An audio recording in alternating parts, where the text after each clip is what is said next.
Everyone, कैसे हैं आप सभी। आशा करते हैं आप सब अच्छे होंगे और अपनी परीक्षा की तैयारी पूरे मन से कर रहे होंगे। तो दोस्तों, एक बार फिर हम आपके सामने मौजूद हैं एक नया वीडियो लेकर, जिसमें होंगे नए टॉपिक और उनका संपूर्ण अध्ययन, उनसे जुड़े प्रश्न और उनसे जुड़े उत्तर भी। तो दोस्तों, क्या आप जानते हैं कि भारत का एक ऐसा समय भी था जब विज्ञान, कला, साहित्य और अर्थव्यवस्था अपने चरम पर थे। जब दुनिया के कई हिस्से अंधकार में थे, तब भारत में ज्ञान, गणित और संस्कृति का सूरज चमक रहा था। इतिहासकार इस दौर को भारत का स्वर्ण युग कहते हैं और यह दौर था गुप्त काल का, यानी कि गुप्त साम्राज्य का। अब आखिर ऐसी क्या खास बात थी इस गुप्त साम्राज्य में जो इसे भारत के स्वर्ण युग का जो है उपाधि दी गई थी। तो आज इस वीडियो में हम जानेंगे, तो अंत तक बने रहिए इस वीडियो में। शुरू करेंगे गुप्त साम्राज्य के कालखंड से। तो इनका कालखंड 320 ईस्वी से 455 ईस्वी तक रहा। बात करें इनके संस्थापक की, तो संस्थापक थे श्रीगुप्त, जिन्होंने महाराज की उपाधि धारण की थी और इत्सिंग के अनुसार इन्होंने एक मंदिर का निर्माण भी करवाया था। इसके अलावा जानने वाली बात यह है कि जो गुप्त साम्राज्य के शुरुआती शासक थे, गुप्त साम्राज्य के जो शुरुआती शासक थे यानी कि श्रीगुप्त और घटोत्कच गुप्त, ये दोनों ही क्या थे? सामंत थे। किसके सामंत थे? सामंत थे कुषाणों के। ठीक है, कुषाण जो थे उनके सामंत थे श्रीगुप्त। इन्होंने सबसे पहले गुप्त साम्राज्य की नींव रखी। ठीक है, लेकिन असल जो संस्थापक माना जाता है वो किसको माना जाता है? चंद्रगुप्त प्रथम को असल संस्थापक माना जाता है। इन्होंने 319 ईस्वी से 334 ईस्वी तक राज किया। इन्होंने महाराजाधिराज की उपाधि धारण की और विवाह किया लिच्छवी की राजकुमारी कुमार देवी के साथ।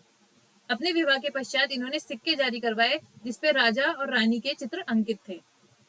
इन्होंने अपने शासनकाल में चांदी की मुद्राएं भी बहुत ज्यादा प्रचलन में लाई। इसके अलावा अपने शासनकाल के प्रथम वर्ष में ही इन्होंने गुप्त संबंध की शुरुआत की थी। ये बहुत इंपॉर्टेंट है कि गुप्त संबंध की शुरुआत किसने की थी और कौन से वर्ष में की थी। बढ़ते हैं आगे। इसके बाद राजगद्दी संभाली समुद्रगुप्त ने, जिनका शासनकाल रहा 335 से 380 ईस्वी तक। समुद्रगुप्त को भारत का नेपोलियन इतिहासकार विंसेंट स्मिथ ने कहा।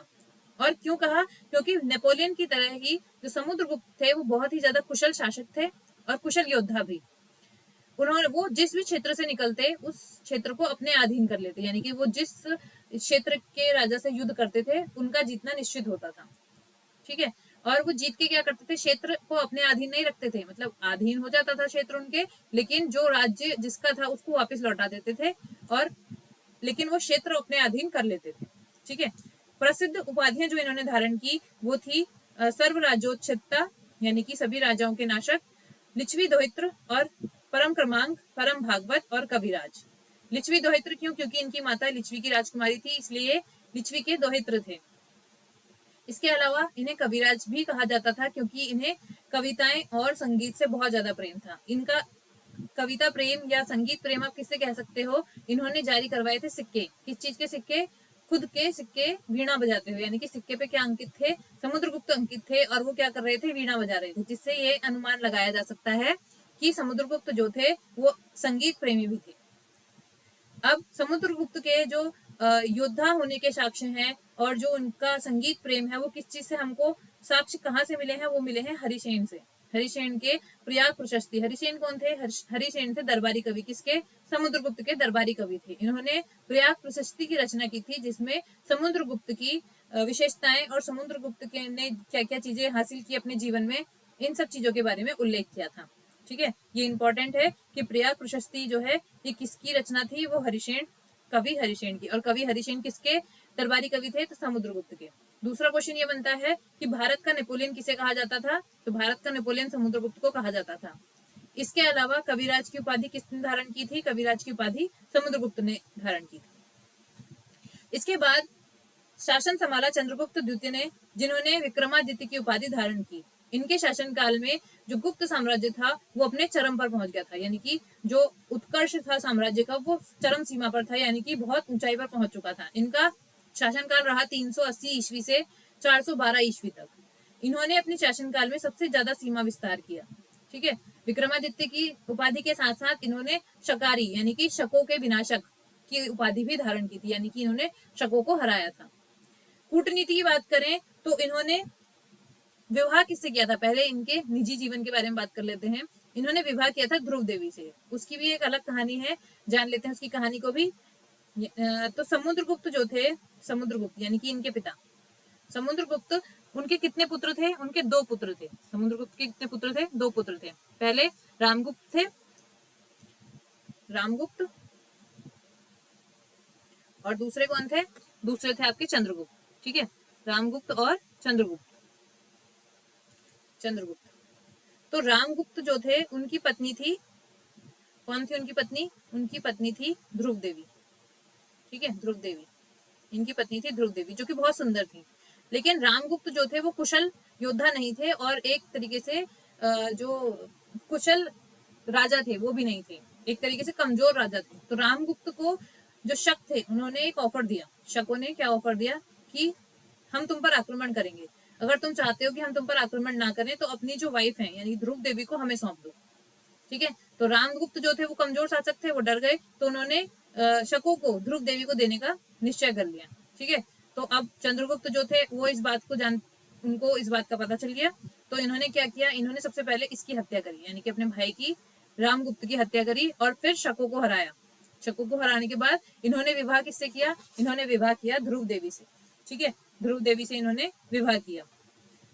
तो अब विवाह के पश्चात एक पुत्री हुई, पुत्री प्रभावती का विवाह जो इन्होंने किया वकाटका के राजकुमार रुद्रसेन द्वितीय से किया। ठीक है, कूटनीति थी। ठीक है, तो तो इन्होंने अपनी बेटी का विवाह किससे किया? जो वकाटका राजकुमार थे रुद्रसेन, उनसे विवाह किया, ताकि उनके साथ कूटनैतिक संबंध जो है वो जोड़े जा सके। इन्होंने अपनी राजधानी उज्जैन को प्रमुख केंद्र बनाया। ठीक है, इन्होंने अपनी राजधानी उज्जैन को प्रमुख केंद्र बनाया। इनके ही शासनकाल में चीनी यात्री फाहियान जो है भारत में आया था, जिसका जो समय काल रहा वो कितना रहा? 399 से 414 ईस्वी तक। ठीक है, इसके बाद जो चंद्रगुप्त थे उनके शासनकाल में या उनके दरबार में जो थे 9 रत्न थे, जिनका आप वर्णन कई बार सुनते हो कि चंद्रगुप्त के दरबार में 9 रत्न थे। उन 9 रत्नों में सबसे पहले कौन थे? सबसे पहले थे अमर सिंह। ठीक है, शब्दकोश रचना, ये किस चीज के लिए प्रसिद्ध थे? शब्दकोश रचना के लिए। ठीक है, इसके बाद आते हैं आपके धन्वंतरी। धन्वंतरी जो थे वो थे चिकित्सक, यानी कि आयुर्वेदिक चिकित्सक थे। और फिर आते हैं वाराहमिहिर, जो खगोल वैज्ञानिक थे। ठीक है, जिन्होंने बृहद संहिता लिखी है, याद रखना है, वाराहमिहिर ने बृहद संहिता लिखी है। हरिसेन, अभी हमने पीछे बात करी थी, हरिसेन ने क्या लिखा था? प्रयाग प्रशस्ति, प्रयाग प्रशस्ति लिखी थी। किसके बारे में? समुद्रगुप्त के बारे में। तो ये क्या थे? कवि थे। क्षणपक, ज्योतिष विद्या, ये ज्योतिष विद्या के थे। शंकु, वास्तुकला के जो थे धनी थे। वरुचि, व्याकरण और व्याकरण, जो संस्कृत का व्याकरण है उसके धनी थे। वेताल भट्ट, जादू टोना, मंत्र शास्त्र, इन सब चीजों में इनकी निपुणता थी। और फिर आए कालिदास। कालिदास का नाम तो आप सभी जानते होंगे, नाटक और काव्य के लिए बहुत ज्यादा प्रसिद्ध थे। तो चंद्रगुप्त के नवरत्न जो थे, इनके बारे में हमने बात करी, जिनमें कालिदास जो है वो सबसे ज्यादा इंपॉर्टेंट है। लेकिन धन्वंतरी और वाराहमिहिर को, हरिसेन, ये सब चीजें भी एग्जाम में पूछ लिए जाते हैं। ठीक है, इसके बाद जो है कुमार गुप्त ने शासन संभाला, जिनका शासन 415 ईस्वी से 455 ईस्वी तक रहा। इनके शासनकाल में नालंदा विश्वविद्यालय, जो बहुत ही पॉपुलर विश्वविद्यालय है हमारे यहाँ का, यानी कि भारत के इतिहास के बारे में बात करें तो नालंदा विश्वविद्यालय को जो है नकारा नहीं जा सकता। नालंदा विश्वविद्यालय उस समय की सबसे बड़ी विश्वविद्यालय थी। उस समय की क्या, आज भी उतनी बड़ी यूनिवर्सिटी कहीं भी नहीं है। पुष्यमित्र जातियों के आक्रमण का सामना इन्होंने किया था।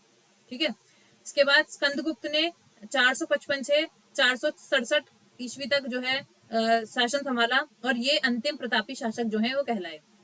इन्होंने क्या किया था? इन्होंने हूण, जो सेंट्रल एशिया से होने वाले जो आक्रमण थे उनका सफल प्रतिरोध किया।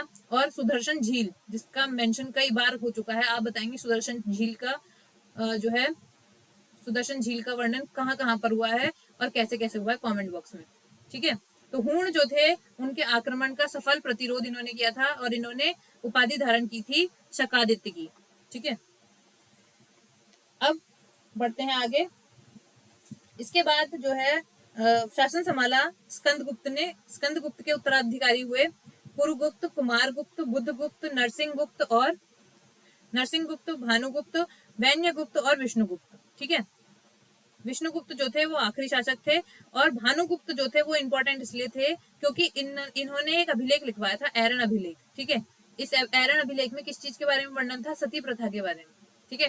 सती प्रथा के प्रथम साक्ष्य की बात करें तो सबसे पहला साक्ष्य, सबसे पहला प्रूफ कि इंडिया में सती प्रथा जो थी प्रचलन में थी, वो किसके अभिलेख से मिलता है? एरन के अभिलेख से। और वो किसने बनवाया था? वो भानुगुप्त ने बनवाया था। कब बनवाया था? 510 ईस्वी में बनवाया था।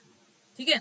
तो भानुगुप्त से ये याद रखना है, ये बहुत इंपॉर्टेंट क्वेश्चन है कि सती प्रथा के साक्ष्य जो है वो कहाँ से मिलते हैं? तो एरन अभिलेख से मिलते हैं। एरन अभिलेख किसका था? भानुगुप्त का था।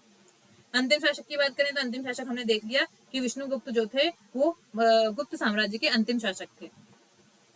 अब बात करते हैं प्रशासनिक ढांचे के बारे में। तो जो प्रशासनिक ढांचा था वो किस तरीके से था? जो सबसे बेसिक यूनिट थी, यानी कि सबसे जो छोटी इकाई थी प्रशासन की, वो क्या थी? ग्राम थी। और उसका प्रशासन कौन संभालता था? ग्रामिक संभालता था। उसके बाद नगर या विधि, उसको कौन देखता था? नगरपति देखता था। इसके बाद आया विषय या जिला, उसको कौन देखता था? विषयपति देखता था। उसके बाद भुक्ति, उसको उपारिक देखता था। और फिर आता था देश, जिसको कौन देखता था? गोपद देखता था। ठीक है, चलिए बढ़ते हैं आगे। राज्य के प्रमुख आधार यानी कि उच्चाधिकारी। अब हमने प्रशासनिक इकाइयां तो देख ली, अब उनको संभालने वाले जो अधिकारी थे, मुख्य अधिकारी हम देखेंगे सिर्फ। वैसे तो अधिकारी बहुत सारे थे, लेकिन हम सिर्फ मुख्य अधिकारी देखेंगे। महाभांडागार अधिकृत, राजकीय कोष का प्रधान, हेड ऑफ स्टेट ट्रेजरी, यानी कि जो राजा के खजाने का, जो राजा के खजाने को देखता था वो कौन था? वो महाभांडागार राधिकृत है। ठीक है। ध्रुवाधिकरण, भूमि कर वसूलने वाले विभाग, यानी कि जो लैंड टैक्स लेते थे उस विभाग को क्या कहा जाता था? ध्रुवाधिकरण। महादंड नायक, मुख्य न्यायाधीश, यानी कि जो चीफ जस्टिस होते थे उनको महादंड नायक बोला जाता था। और दंड पाशिक, यानी कि पुलिस विभाग का सर्वोच्च अधिकारी क्या कहलाता था? दंड पाशिक कहलाता था। ठीक है। इसके बाद अर्थव्यवस्था और कर प्रणाली के बारे में देख लेते हैं। अर्थव्यवस्था कैसी थी? देखो, कई सारे कर लगाए जाते थे। सबसे पहले भाग, फिर भोग, बलि, विष्टि, उपारिक जो है ये इंपॉर्टेंट है। इसके अलावा भी कर लगाए जाते थे, लेकिन हम सिर्फ इंपॉर्टेंट चीजें पढ़ेंगे। तो सबसे पहले बात करते हैं भाग, यानी कि वो कर जिसमें जो कृषि उत्पादन का 1/6 हिस्सा जो है वो भूमि कर के तौर पर आपको देना होता था राजा को।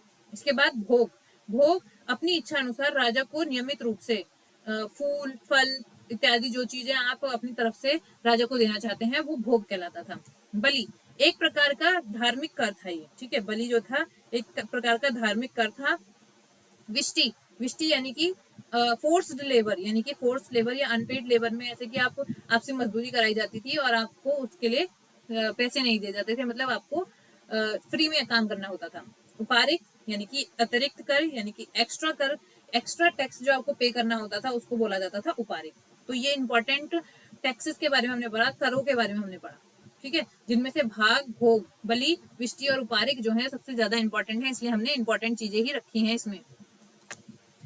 समाज की बात करें तो सामाजिक स्थिति जो थी वो ज्यादा कुछ खास नहीं थी, क्योंकि महिलाओं की स्थिति उतनी ज्यादा अच्छी नहीं थी। ठीक है। बात करें ब्राह्मणों का वर्चस्व जो था वो बना था, वो ब्राह्मणों का जो वर्चस्व था जो वैदिक काल से बना हुआ आ रहा था वो कंटिन्यू चल रहा था। भूमि अनुदानों के कारण समाज में श्रेष्ठ स्थापित, यानी कि जो इनको लैंड ग्रांट्स, यानी कि लैंड जो इनको गिफ्ट में मिलती थी या लैंड जो दान में दे दी जाती थी इनको, इसके कारण इनकी श्रेष्ठता जो है वो अभी तक स्थापित थी, यानी कि कंटिन्यू चल रही थी।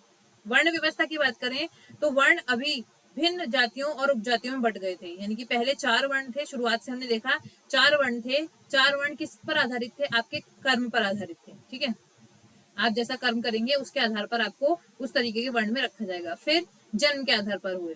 अब जो वर्ण थे वो जाति और उपजाति में बट गए। ठीक है, तो जाति और उपजाति अगली बार आपसे कोई कहे तो कहना ये इंसान के ही बनाए हुए हैं। तो चलिए, शूद्रों की स्थिति के बारे में बात करें तो सामाजिक स्थिति में थोड़ा सा सुधार देखने के लिए मिला था, क्योंकि इनको जो धार्मिक ग्रंथ थे वो पढ़ने की आजादी मिल गई थी। ठीक है, धार्मिक ग्रंथ जो थे वो पढ़ने की आजादी मिली थी। इसके अलावा चांडाल या अछूत जो थे उन समाज के हाशिए पर मुख्यतः मांस का व्यापार करते थे, यानी कि उनको अपने से दूर ही रखा जाता था, अछूत माना जाता था। और वो लोग काहे का व्यापार करते थे? वो मांस का व्यापार करते थे। ज्यादातर वो लोग राज्य की सीमा पर रहते थे, और जब वो सीमा के अंदर आते थे तो मतलब उन्हें अछूत माना जाता था। और जो ये वर्ण व्यवस्था वाली बात है वही उनके साथ सलूक किया जाता था, कि मतलब वो किसी रास्ते से जा रहे हैं तो उनको अछूत माना जाता था, उनसे दूर दूर हटा जाता था। स्त्रियों की स्थिति की बात करें तो सती प्रथा का प्रचलन था। अभी हमने देखा एरन अभिलेख में हमको पता चलता है कि सती प्रथा जो थी वो समाज में कायम थी, पर्दा प्रथा थी और नियोग प्रथा का भी प्रचलन जो है इस समय में बढ़ गया था, यानी कि स्त्रियों की स्थिति बिल्कुल भी अच्छी नहीं थी। इसके बाद बात करते हैं वैज्ञानिक और तकनीकी जागरण। यानी कि इस समय जब हमने इंट्रो में देखा था उसमें हमने क्या देखा था कि जब पूरी दुनिया जो है अंधकार में थी तो हमारे यहाँ ज्ञान और विज्ञान संस्कृति इनका सूरज उग रहा था। कैसे? देखो, आर्यभट्ट जो थे महान गणितज्ञ, उन्होंने शून्य का आविष्कार किया, पाई का आविष्कार किया, दशमलव प्रणाली का आविष्कार किया और यह सिद्धांत दिया कि पृथ्वी अपनी धुरी पर घूमती है। ठीक है, इतनी सारी चीजों का जो है आर्यभट्ट ने अपनी पुस्तक आर्यभट्टियम में जिक्र किया और उस समय में इन सब चीजों के बारे में आविष्कार भारत कर चुका था। चिकित्सा क्षेत्र की बात करें तो शल्य चिकित्सा शास्त्र यानी सर्जरी का विकास जो है भारत में हो चुका था।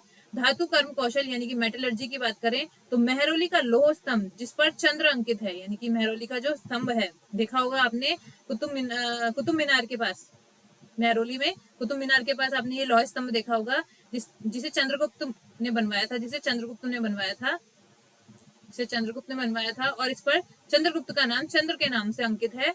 सदियों बाद भी जंग रहित उत्कृष्ट लोहा एवं कांस्य कला का साक्ष्य है, यानी कि इतने साल हो गए, यानी कि इतने समय पश्चात भी लोहे का वो स्तंभ आज भी खड़ा है और उसमें जंग का एक भी अंश जो है आपको देखने के लिए नहीं मिलता।